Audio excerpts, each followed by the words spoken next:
নমস্কার বন্ধুরা, মিনি ব্লগে তোমাদেরকে অনেক অনেক স্বাগত।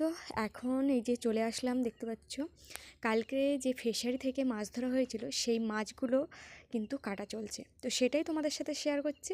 আর এই যে দেখো বড় বড় এগুলো কিন্তু রুই মাছ, আর এই রুই মাছ আছে, তার সাথে চুনো মাছ আছে, আরও অনেক রকম মাছ আছে। তো সেগুলো দেখতে হবে। এইখানে তেলাপিয়া কটা কেটে নিয়েছি, এখানে আছে কাঁকড়া। তো এই কাঁকড়াগুলো এই শীতের সময় সুন্দর লাগে। আর তার সাথে আছে এই যে লম্বা লম্বা যে মাছগুলো দেখলে, ওগুলো চেলা মাছ বলি। আর এই কয়েকটা মনোপ্রিয়া। তো মনোপ্রিয়া আর তেলাপিয়ার মধ্যে আমি বড্ড গোলাই, আমি মাছ চিনি নাই দুটোর। তো সবই আমার কাছে তেলাপিয়া আর সবই আমার কাছে মনোপ্রিয়া।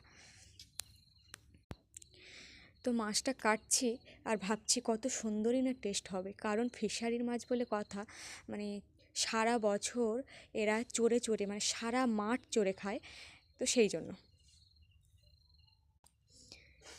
তো এই যে দেখতে পাচ্ছ মাছের পেট থেকে কিন্তু অনেকটা পরিমাণে তেল বেরিয়েছে, আর পুকুরের মাছের থেকে ফিশারির মাছ খেতে দারুণ টেস্টি। তো ভালো লাগলে ভিডিওটা অবশ্যই লাইক, শেয়ার, কমেন্ট, সাবস্ক্রাইব করো। টাটা।